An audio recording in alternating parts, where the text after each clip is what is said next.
Pak Ustadz, bagaimana hukumnya air bak mandi yang di dalamnya terdapat ikan? Apakah airnya masih suci untuk berwudu?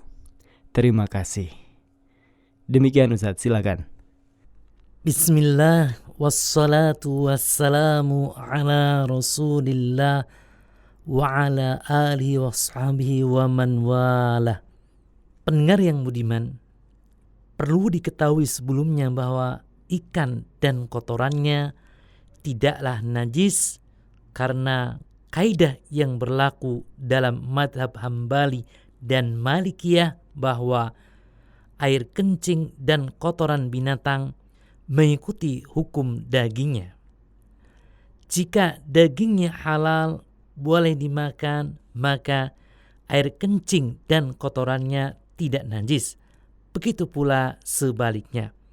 Dan inilah pendapat yang kuat berdasarkan beberapa dalil. Di antaranya keterangan Umar bin Khattab ketika peristiwa perang Tabuk. Umar bin Khattab radhiyallahu anhu berkata, kami berangkat menuju Tabuk dalam keadaan sangat serba kekurangan. Kemudian kami singgah di suatu tempat dan kami sangat kehausan.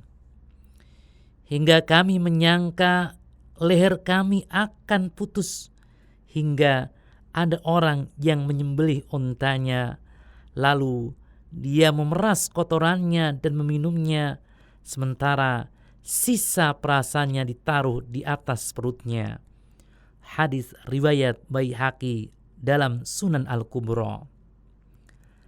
Mengenai hal ini, Ibnu Hibban menukil keterangan Imam Abu Hatim mengatakan bahwa para sahabat meletakkan sisa kotoran unta yang telah diperas, sementara Nabi Sallallahu Alaihi Wasallam mendiamkan perbuatan mereka dan tidak menyuruh mereka untuk mencuci bagian yang terkena kotoran di badan mereka. Hal ini merupakan dalil bahwa kotoran hewan yang halal dimakan adalah suci. Jadi sudah jelas bahwa ikan maupun kotorannya adalah benda suci dan tidak najis. Kemudian apabila air tercampur dengan sesuatu yang suci, maka hukumnya tidak lepas dari dua keadaan. Pertama, apabila kemutlakan air masih terjaga, yakni tidak merubah rasa, bau, dan warnanya, maka hukumnya suci dan mensucikan dan bisa dipakai untuk berwudu. Dalilnya adalah hadis dari Ummu Atiyah Al-Ansariyah radhiyallahu anha. Dia berkata, saya melihat Rasulullah sallallahu alaihi wasallam pernah mandi bersama Maimunah dari suatu bejana yang tercampur tepung. Hadis riwayat Ibnu Huzaimah, Nasai, Ibnu Majah, Ibnu Hibban, dan Ahmad dengan sanad sahih.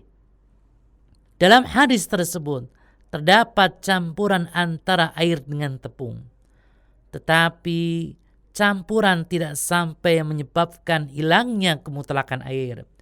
Karena itu boleh bersuci dengan air tersebut.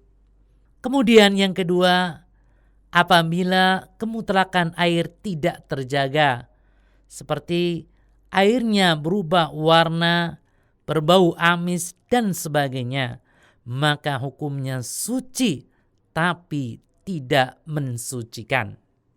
Atau dengan kata lain, tidak bisa dipakai untuk bersuci seperti berwudu atau mandi janabah.